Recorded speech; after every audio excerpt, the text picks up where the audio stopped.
พอให้ฮู้นำแน่ว่าเฮ็ดผ้าเข้านี่ไผเป็นหยังอันนี้นะแม่คอยผู้เชียร์นั่นเด้ผู้ที่ตายแล้วแล้วค่อยมาแล้วแต่งพาเขาให้เรากินแล้วบัดนี้อันที่ว่าให้นั่นไผเป็นคนให้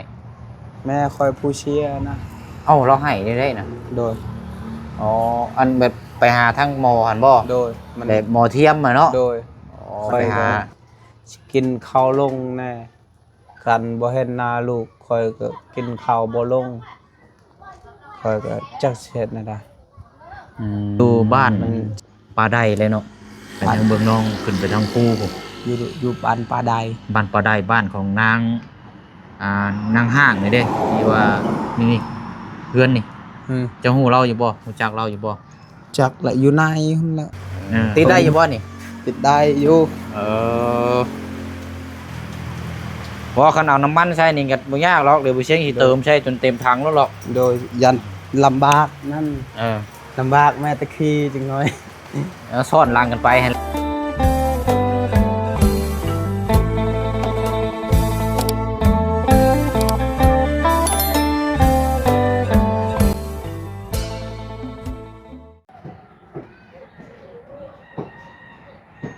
คือมีแต่หลอก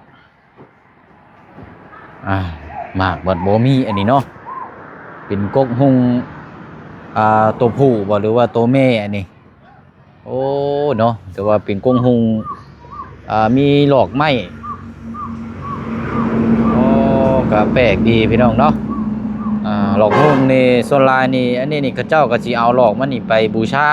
เนาะ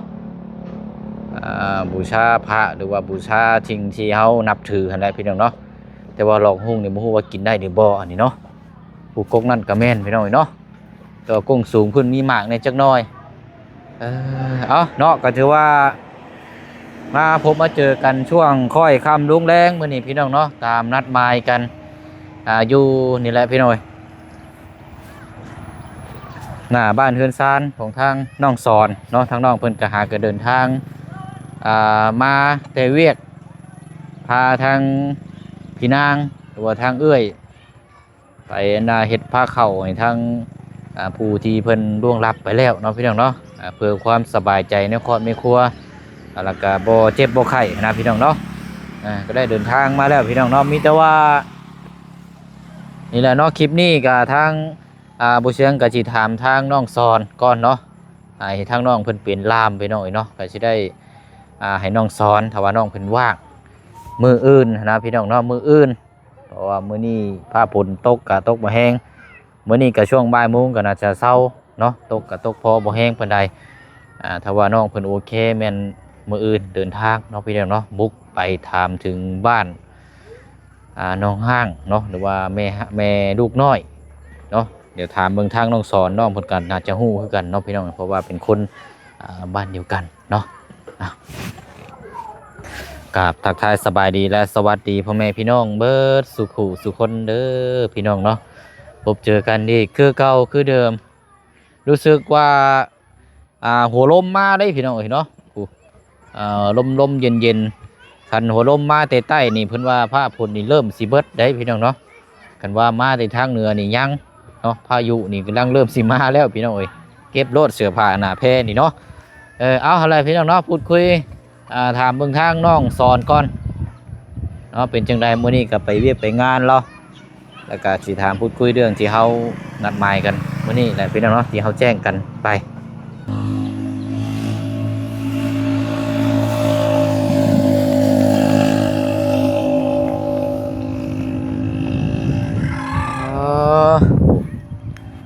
หัวลมนี่มาแต่ใต้เพิ่นได้พี่น้องเนาะโอ้ยเอาน่าจะเบิดฝนแล้วบัดนี้เนาะ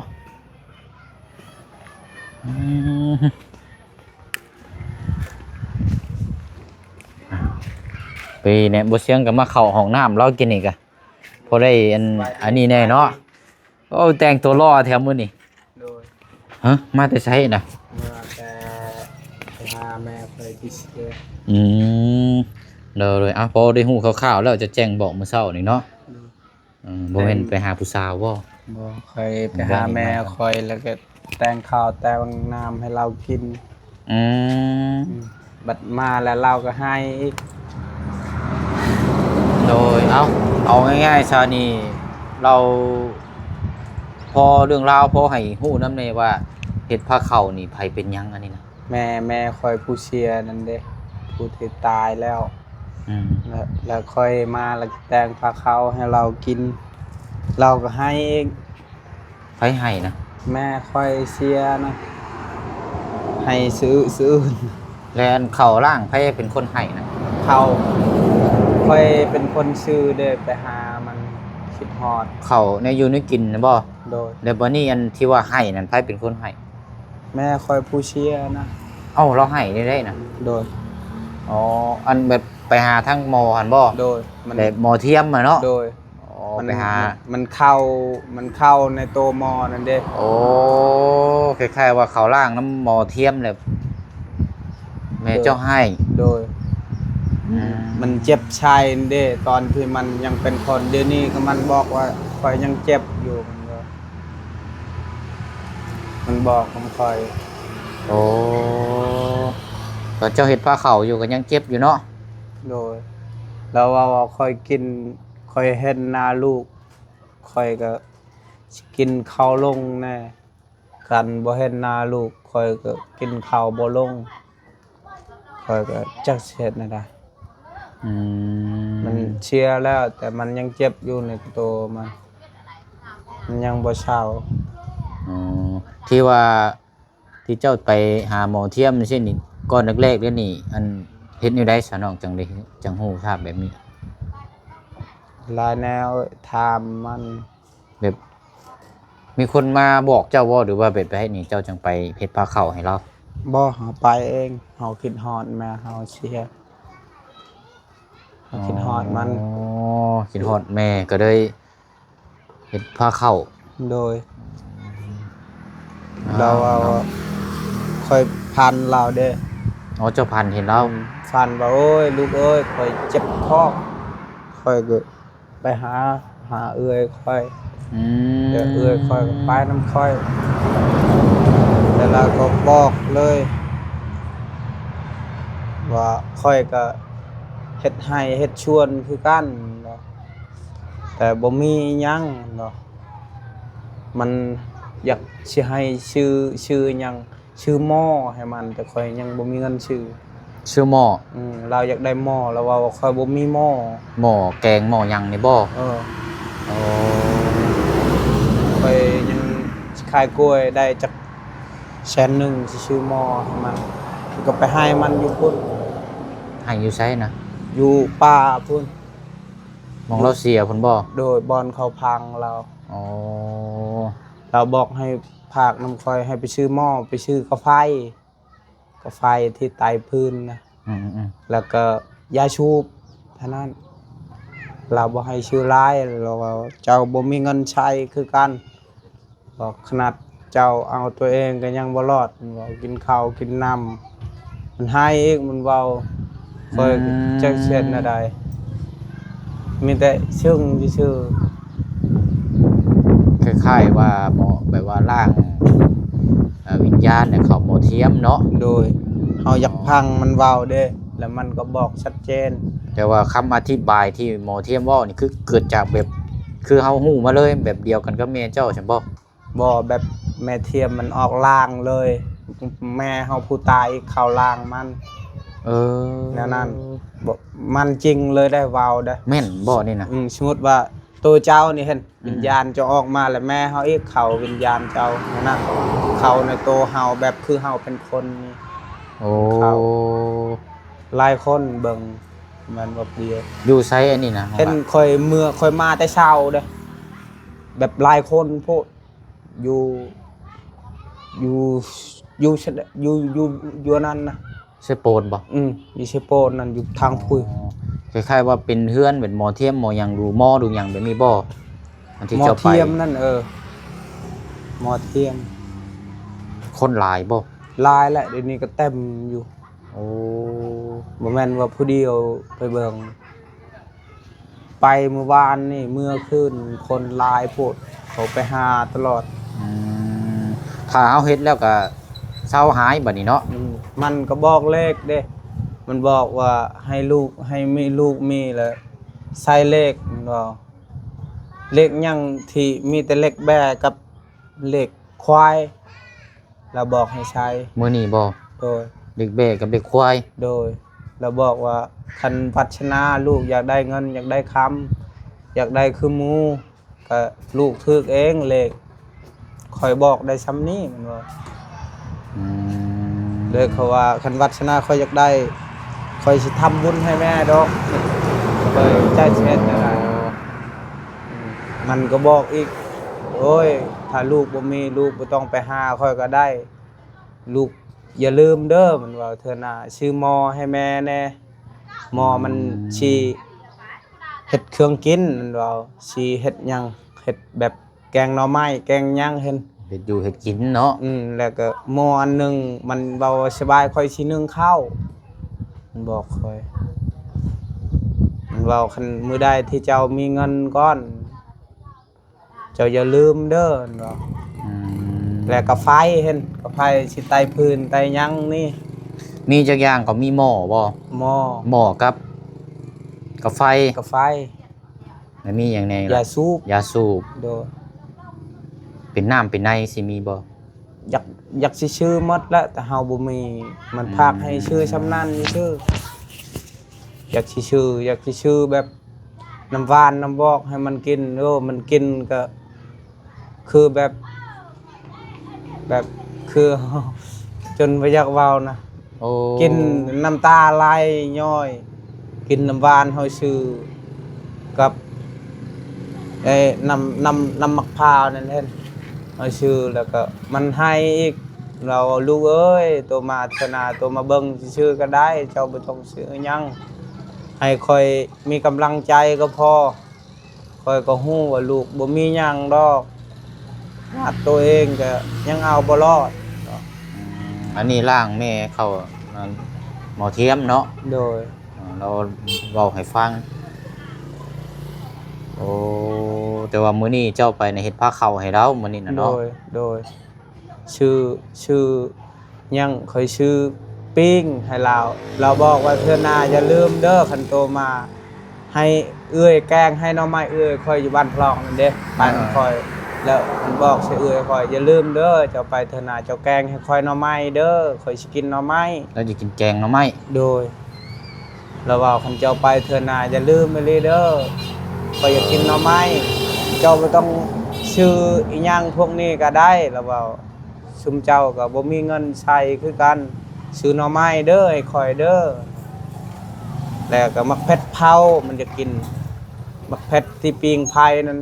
พริกขั่วพริกหยังกันบ่ โดยแล้วก็เอาหน่อไม้แล้วตำแล้วมันสิจำแจ้วแต่มันก็กินอยู่เขาคอยตั้งให้มัน โอ้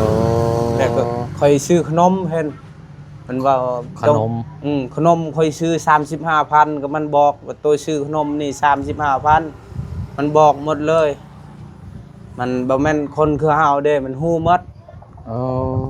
ขนาดอายคอยติดคุกอยู่พุ่นมันเว้าว่าอายเจ้าหั่นในใดก็มันบ่ดีมันเว้ามันบอกใส่คอย มื้อนี้บ่ โดยคอยเมื่อแต่พุ่นแล้ว โอ้ฮู้ฮอดว่าอันผู้อ้ายเจ้าก็ติดคุก ฮู้ เนาะ โดย อันนี้เราเว้ามาแบบนี้โลดนี่เนาะ เราโลด บ่ได้มี ตรงๆ ไผบอกลวงหน้าบ่ บ่มีไผบอกมันบอกตรงๆโลดอายเจ้า โอ้ ติดคุกเนาะย้อนมันเป็นโตมันเอง เจ้ารักษาในใดก็มันบ่ดีมันเว้าว่าดีแล้วที่เจ้าบ่ได้ใช้หนี้ไผมันเว้า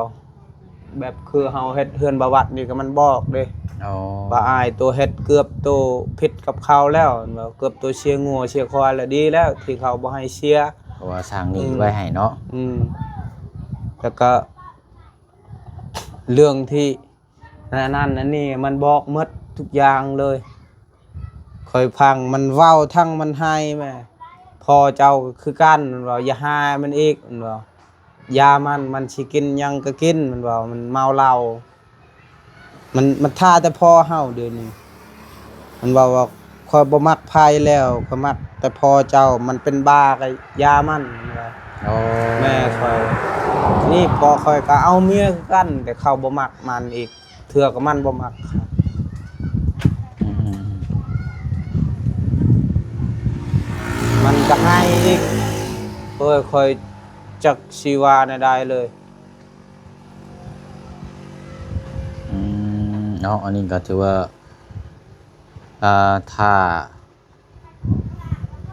ไผเชื่อก็เชื่อเนาะ โดย ถ้าบ่เชื่อก็บ่ว่ากันอันนี้พี่น้องเนาะอันนี้เฮาเล่าเรื่องราว โดย มันจริงหมดตัวใดก็คือการเขาเบิ่งตัวนี้ มันบ่คือกับแบบดูชื่อเด้นี่เด้มันเข้าโตเลย เห็นบ่มันเข้าโตแบบวิญญาณเลยญาณมันชิงลางเลยแบบคือคนนี่เฮานี่เห็นแบบมันเปลี่ยนเด้แบบคนร่างเฮานี่นอกบ่อนอยู่บ่อนนั้นคือกัน เป็นห้องหมอเทียมเป็นห้อง โดยหมอเทียม เป็นห้องหมอเทียมโอ้วันนี้ใช้อันเลือดเจ้าได้สามารถส่งเราระบอ โดย อยู่เฮือนพุ่นบ่ อยู่เฮือนพุ่นแหละเราเมื่อแต่พุ่นชามโมงเด้ยังทาคนนะเขาแต่งผ้าเครื่องแบบคือเฮานี่คือกัน 4-5 คน เขาแต่งของกินแบบคือเฮานี่เด้ อ๋อ เขาให้ญาติเขากินบางเทื่อก็ผู้ก็เมียเราเชียร์ผู้ก็ผัวเราเชียร์เราแต่งผ้าขาวให้กิน แต่ว่าน้องออนนี่ยังบ่ทันได้มาเนาะ โดยเราบ่ไปก็ย่าเรา แสดงว่าเรายังอยู่พุ่นอยู่บ่เดี๋ยวนี้นะเรามาผู้เดียวบ่เจ้ามาผู้เดียว เฮานะ อ่ะ เอื้อยคอยนะบ่เราเมื่อคือกันตอนแรงนะ อ๋อตอนแรกพุ่นเรามาเนาะ เอื้อยคอยตัวนี้นะ แม่น มันอยู่เฮือนแต่เมื่อวาน เอ้า เอื้อยคอยอยู่บ้านคลองนั่นเด้ อ๋อเจ้าฮับเอื้อยคนนั้นบ่ไปนะ โดยเอื้อยคนนั้นแหละ อ๋อ เอื้อยคนนี้มันบ่นั่น ข่อยนึกว่าอันผู้นี้บ่แม่นซะเนาะ บ่แม่น โอ้เขาเข้าใจผิดซะนี่เนาะเพราะว่ามื้อเช้านี่ข่อยมาหาได้ทางน้องคอนว่าแม่เราไปหาหน่อไม้ข่อยเลยคิดว่าเอ้าโอ้บ่แม่นซะพี่น้อยเนาะโอ้ยขอโทษขออภัยทางพี่น้อง FC หลายๆเนาะที่เข้าใจผิดบ่เชื่อก็เข้าใจผิดคือกัน โดย อ๋อเจ้าน้ำมาเอารถน้องออนแล้วก็ไปหาเปื่อยที่ว่ามาดินน้ำเจ้ามื้อนั้นอยู่นี้เนาะ โดย มาเฮ็ดผ้าข้าวให้แม่ โดยมีแต่เอื้อยตัวนั้นแหละมันจึงหับได้ อื มันปลาออกหน้าออกตาเด้ เราก็เป็นผู้รักผู้ใหญ่แน่เนาะ โดยมันบ่กล้าเด้แบบอายเฮาเอานี่ แม่เฮาเชียร์ดนแล้วมันบ่ฮู้จักเลย คนคือกันแต่มันบ่ฮู้จักแหละมันต่างกันแบบลูกมันแท้ๆมันชื่อเด้ เนาะ ค่อยก็บ่นี้แนวสิเว้าเลยมาเพิ่นเอื้อยค่อยให้มัน แม่ค่อยเว้าใช่มัน ตอนที่อยู่กับหมอเทียมมันบ่ แม่ค่อยเว้าว่าเบิ่งชวนช่วยเขาชวนกล้วยเจ้าค่อยจูดแล้วชวนหนึ่งค่อยจูดแล้วค่อยเห็นเจ้าเฮ็ดผู้เดียวเมื่อยค่อยจูดแล้วกล้วยค่อยบ่งามเลยชวนหนึ่งค่อยจูดแล้วมันเว้าแล้วมันเป็นชิงหมดเลยเฮ็ดต้นกล้วยมันบ่งามเลย มันจูดแล้วมันเว้าว่าปีหน้างามขึ้นต้นกล้วยเจ้า ปีนี้จูดก่อน มันจูดเด้พีนั่นจูดเด้แม่ค่อยจูด จูด มันเห็นเป็นปลาหมดแบบผู้เดียวคอยเฮ็ดเด้มันว่าเจ้าเฮ็ดหยังผู้เดียวเมื่อยไปเจ้าลำบากพอแห้งแล้วยังเฮ็ดผู้เดียวชวนกล้วยอีกชวนมันก็คือกันเฮ็ดครั้งหนึงนั่นน่ะหมดเลยคอยเฮ็ดให้มันน้ำท่วมมันว่าคอยเฮ็ดให้มันบ่งามคอยเฮ็ดโตเมื่อยมันว่า โอ้ ปีนั้นก็มันบอกว่าคอยเฮ็ดคอยเชียร์หญ้าชอยเจ้ามันบอกปีนั้นคอยเชียร์หญ้าชอยเจ้าเห็นบ่มันเจ้างามมันยิ้ม ปีนั้นก็งามแท้บ่ งามแท้มันคอยปีนี้บ่งามเลยมันคอยเห็นครั้งหนึงคอยพาอายไปเบิ่งนะหมดเลย บ่ค่อยงามเนาะ มันบอกตรงๆมันบ่ได้ตัว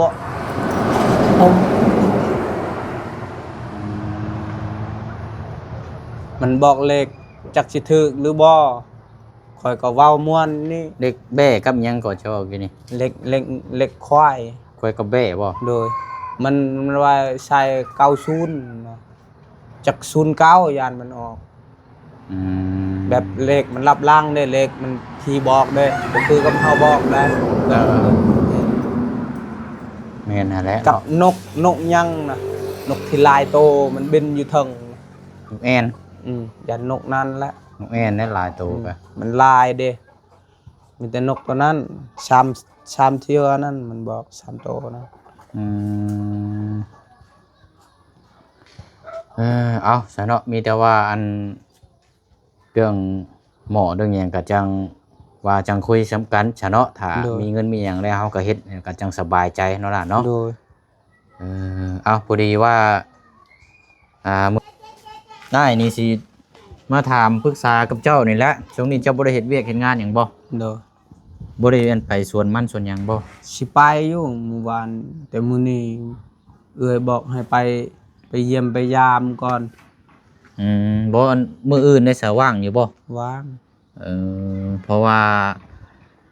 บ่เชิงมีอยู่เคสหนึ่งมีเคสหนึ่งแล้วอยากให้เจ้านั้นพาไปเนี่ยเพราะเป็นล่ามแน่แล้วก็เพราะว่าเป็นคนที่เขตนี้ก็เพราะฮู้จักแน่เนาะ เนาะ อยู่บ้านปลาไดเลยเนาะไปทางเบืองน้องขึ้นไปทางภูผม อยู่บ้านป่าใด บ้านปลาไดบ้านของนางนางห้างนี่เด้ที่ว่านี่เพื่อนนี่ เจ้าฮู้เราอยู่บ่ฮู้จักเราอยู่บ่ จักละอยู่ในหั่นแหละ เขา เพื่อน บ่ฮู้จักปานใดเขาบ่ได้ไปบ้าน แต่ว่าทางกับประมาณ4กิโลนี่แหละบ่ไกลปานใดแต่ว่ามันขึ้นตามคูไปเลยไปได้แต่รถจักรอันนั้นเนาะ ค่อยบ่เคยไป บ่เป็นหยังเฮาก็ถามพ้นไปแล้วมันมีทางไปอยู่ ไปบ่ได้ดอกรถจักรยานมันติดหมดจังน้อยบ่ได้ดอกยามนี้บ่ได้ รถจักรนั่นแหละ รถจักรนะ อืม อุ้ยจังน้อยจักผู้ใดกินขี้ต้มก่อน เอ้า กินขี้ต้มก่อน บ่จังว่ากันคันว่าเฮาไปแล้วนี่ถ้าว่ามันบ่ฮอดจอดบ่ถึงเฮาก็มา แต่ว่าขอให้เฮาอยากฮู้ก่อนนะล่ะ มันทางมันเดี๋ยวนี้ฝนตกแห่งกว่าทางที่เฮาไปชนกล้วยเฮาอีกขี้ลาย จังได๋ยังว่าลองเบิ่งเนาะลองเบิ่ง โดย คันว่านั่นก็คันว่าโอเคเพราะว่ามันว่านี่ก็มีเขาเจ้าลงมาแต่พุ่นละมาแต่บ้านก็หลายอยู่เด้วัยรุ่นจะลงมาซื้อเครื่องของนั่นเต็มอยู่เด้มาบัดดงนะ บ้านยัง บ้านปลาไหล ยันอยู่บ้านคึมนั่นไปจัก บ้านคึมแล้วก็มันสิเข้าบ้านปลาไหลเนาะ มี2หมู่บ้าน แต่ว่าอันเจ้าฮู้จักอยู่กับนางนี่เนาะ อืม ฮู้อยู่บ่ นางเนี่ย ชื่อนางห้างเพื่อนเราหลังใหญ่ๆเด้มื้อนั้นบ่แซงพ่อแล้ว ค่อยบ่ได้ไปค่อยบ่ได้ไปแบบมือที่เขาไปเฮ็ดดองนั่นเด้ค่อยบ่ฮู้จักเขาไปเล่นอยู่พุ่นค่อยบ่ได้ไปนั่นแหละ นั่นแหละก็เพราะว่าบ่เชียงพ่ออยู่ข้างทางมื้อนั้นนะมื้อส่งเรา โดย ส่งแต่ว่าบ่ได้ฮอดเฮือนหรอกส่งอยู่ข้างทาง โดย ก็เลยทางน้องเพิ่นน่ะว่าเว้านํก็คือว่าทางแม่ย่าบ่ให้อยู่นํ โดย เจ้าก็ฮู้จักเราอยู่แล้วว่าจริงเคยเห็นหน้าเราอยู่บ่ อ่ะ เคยเห็นหน้าเราอยู่บ่ เคยแต่บ่เคยเล่นเด้เมียเขาอ่ะ อืม เอาไปโยงเฮ็ดหยัง โดย เวียกไผเวียกมัน แต่ว่าทางครอบครัวนี่เฮาบ่ฮู้หรอกแต่ว่าอันนี้เฮาอยากเข้าไปถามเบิ่งบ่ดีต่างไปเบิ่งบ้านเรือนซ่านเขาเจ้าเลยแล้วก็ไปหมู่บ้านอีกหันนะ โดย บริเวณว่าเรื่องในครอบครัวนี่เฮาบ่เกี่ยวอยู่แล้วเนี่ยแต่ว่าเฮาพบเจอแล้วเฮาอยากถ้าว่ามีผู้ใหญ่เพิ่นซอยก็ดีนํ โดย นั่นนะก็ได้ว่าอยากให้เจ้านั่นแหละมื้ออื่นเนาะเดี๋ยวอ้ายสิมาสู้เด้อ โดยจักสิไปได้หรือบ่ ไล่บ่ไล่ก็จังว่ากันแล้วไปกาสู่ทางก็บ่โอเคเฮาก็มาเฮาก็เนาะ โดย เฮ็ดได้ซะไปแล้วภาพผม โดย โอ้ยชาวแดะนี่ ฝนตกนี่ให้กระแตกละ แนวใดอันนี้เนาะ วิญญาณลมปางอ่างก่อนจังหน่อย ไปฮอดแต่บ้านละคึมนี่จักสิฮอดหรือบ่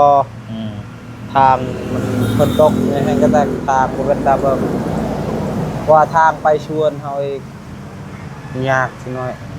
จักผู้ใดกินขี้ต้มก่อนหน้าหมดขี้ต้มจังหน่อย ลองมาก่อนเนาะบางเทื่อเฮาอาจจะคิดเวลาจังเทื่อคันว่าเอาง่ายซะถ้าว่ามันเฮาไปเห็นแล้วก็เฮาว่าบ่โอเคเฮาก็กลับเนาะแต่ว่าก่อนอื่นนี่เอารถเจ้านี่ไปเนาะ อืม ได้อยู่ดอกเนาะ ได้ มาลองเบิ่งอยู่ค่ะสิเอารถน้องชอนนี่แหละพี่น้องบุก มันบ่มีน้ำมัน ติดได้อยู่บ่นี่ ติดได้อยู่ เพราะคันเอาน้ำมันใส่นี่ก็บ่ยากหรอกเดี๋ยวบ่เชียงสิเติมใช้จนเต็มถังแล้วหรอก โดยยันลำบากนั่น เออ ลำบากแม่ตะคีจังน้อย ซ่อนลังกันไปให้แล้วเนาะ โดย คัดนี่แหละ เดี๋ยวมื้อยัง ขึ้น เติม ก็ขึ้น ลม อยู่ทางมันลื่นตีนน้ำนี่เอ้ย บ่รถ แพ้ เจ้านั้น มัน รถ ดอก เจ้านั้นมันตีนน้ำที่เนี่ยคักอยู่ได้อีดอก กินน้ำแต่บ่แพ้มันดอกตัวเบิ่งโดด เอา จะ เบิ่ง ได้ลมปางอ้างจริงน้อยหน้าหมดแดงกำหมดจริงน้อย กันก้าวบ่ไหวเฮาก็ถอยทับเนาะ โดย จังว่ากันโอ้ยพี่น้องเนาะเอารุ่นน้ำกันอีเท่ามื้ออื่นเนาะ ฮอดบันยังบันตะคุมบันยังวิทย์บันตะคุมเข้าไปพุ่นอีก ประมาณได้ชาวลากพุ่นเข้าไปในอีก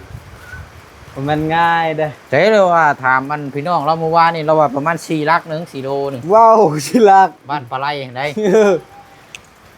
คอยได้ก็ได้เข้าแต่บ้านยังบ้านคอยไปเล่นนี่ขาบ้านตะคุมนั่นขาขึ้นบ้านฉลางนั่นเด้บ้านยังวิทย์ภู บ้าน นั่น บ้านช้าง ขึ้นบ้านสร้างน่ะจะขึ้นนั่นมีแต่บ้านนั้นแหละคอยไปเล่น แล้ววิทย์บ้านนั้นค่อยเมื่อค่อยบ่กล้าไปดอกอยู่ทุน จังว่ากันมื้ออื่นเนาะ โดย กันว่านั่นก็เฮาได้นั่นแหละกันว่าก็ทางก็บ่ไหวแล้วเฮาก็จังว่ากันบัดนี้เนาะมันไปบ่ได้เด้ ค่อยยาน บ่คันว่าพังเบิ่งมื้อเด้อคันว่าฝนตกแฮงหรือว่าจังใดก็อาจจะมีการเลื่อนเดี๋ยวเชิงสิมาแจ้งอีกเทื่อนึงเนาะ ฝนตกนี่แห้งกระแตกแล้วค่อยยอมและทางนั้นอายเอ้ย เพราะถามเขาเจ้าอยู่ว่าทางนั้นมันโหดไปทางเส้นใดก็เข้ายากทางพุ่นน่ะ มีแต่ทางเดียวนั่นแหละ แต่เห็นเขาเจ้าวัยรุ่นนี่ขี่รถมาแต่บ้านพุ่นน่ะหลายอยู่เมื่อวานนี่นะผมบอกว่ามันเป็นไปนั่นแหละจังว่ากันเนาะ โดย เดี๋ยววันอีเท่าเฮานี่แหละมื้ออื่น โดย ไปน้ำกันเนาะ2คนตอนที่แรกว่าถ้าทีมงานอยากไปน้ำกะยันว่ามันบ่สะดวกในการเดินทางพี่น้องเนาะยันว่าอันนี้มาเฮาไปนี่เฮายันว่ากำกับเคสนี่แหละพี่น้อง โดย ครับอย่าให้ทางน้องสอนนี่แหละไปเพื่อว่าพอพบเจอกะให้น้องเพิ่นเป็นลามพอได้พูดได้คุยไปนั่นแหละใส่เบิ่งด้วยอ้ายอันเจ้ากินข้าวแล้วบ่ กินแล้วค่อย เบิ่งเอาปิ้งอันนี้มาก่อนกับสมพักเป็นโอ้ยเนาะ อย่าแล้ว มันสิไป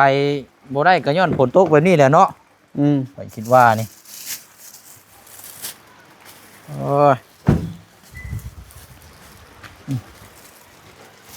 น้องสอนสมพักกับอันปิ้งหมูนี่แหละเอาไว้กิน โดยจะละลาย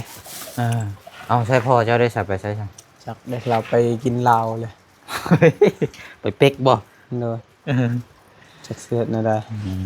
อย่าได้เนาะเห็นยังไงเนาะเพิ่นละเห็นไปซัง ไปแต่เช้าพุ่นชามเมืองหาก็เมื่อเมื่อกี้นี่กินข้าวทายยังทาหมูไกลแน่ทางพุ่นลำบากแน่ โอ้ย ทางบ่เป็นตาเบิงที่ตกมาแน่ ป้าสาน้องสอนเนาะมื้ออื่นเด้อเดี๋ยวอ้ายสิมาสู้เด้อ โดย หวังว่าฝนสงสิบ่ตกหรอกเนาะ โดย เดี๋ยวสิหาเอารถจอดไว้นี่แหละเข้าสิขี่รถจักรไปเลยพี่น้องมื้อนี่ โดย นี่แหละ จักสิรอดหรือบ่ รอดบ่รอดก็รับใส่กับทิ่มพันนั่นแหละเนาะ ย่างมาบาดนี้ ค่อย หา ไป คน เทื่อหนึงมีแต่หาบ้านละกึมนี่รถค่อยตายอยู่กับหมู่นั้นหมู่ค่อยจนหายค่อยก็พาค่อยไปเห็นย่างรถแบบนี้รถตายมันมาฮอดพึ่น ยูเอาหมู่ค่อยจนอยากสิให้แพ้อยู่นี่เห็นมันมาฮอดนี่ยูอยู่ทางนี่เห็นคล้ายๆแน่หมู่ค่อยหายค่อยพาค่อยไปเล่นขึ้นว่ารถเลยตายอันว่าย่านจังน้อยเจ้าอีกลำบากถือรถตายพอแห้ง บ่ยากเรามีรถคนพี่น้องคนผ่านอยู่ดอก โอ้ยเพิ่นผ่านก็ยันเพิ่นบ่กล้าชอยหั่น บ้าอย่าไปว่าจังชั้นเฮาซอยคนมาหลายเลยบ้ามันต้องมีแหละคนสิมองเห็นเจอบ่เสียงเนาะเอาจังซี่เนาะมื้ออื่นจังว่าจังคุยนํกันเนาะ โดยสบายดีเด้อ โดยเอาเป็นกำลังใจให้น้องเด้อ โดย เดี๋ยวมื้ออื่นสิบ่เสียงสิมาถามแล้วก็นั่นก็เป็นเดินทางเอามื้ออื่นเนาะไปนั่นแหละพี่น้องเอ้ยเนาะเพราะมันยังเพิ่นมาแต่ไสฉันกล้วยบ่ตัวพี่น้องเอ้ยเนาะ เนาะมื้อนี้ก็ได้พูดได้คุยสำหรับทางน้องสอนแล้วพี่น้องเนาะมื้ออื่นเดี๋ยวพบเจอกันแน่นอนพี่น้องเนาะแต่ว่าถนนหนทางถ้าไปบ่ฮอดจอบบ่ถึงก็แม่นว่าพุ่นแหละพี่น้องเอ้ยเนาะติดตามเบิ่งนํกันเนาะเฮาก็สิไปให้สุดตามที่เฮาตั้งมุกตั้งใจแล้วพี่น้องเอ้ยเนาะไปแล้วเดี๋ยวพี่น้องเนาะลาพี่ลาน้องไปก่อนเดี๋ยวพบเจอกันในคลิปหน้าเนาะยังสิไปต่ออีกอยู่บ๊ายบายเด้อพี่น้องเด้อเนาะผมขอบใจพี่น้องเฮาเบิดสุขุทุกคนเนาะเข้ามาชมเป็นกำลังใจให้ตลอดมาพี่น้องเนาะบ๊ายบายพี่น้องเนาะสบายดี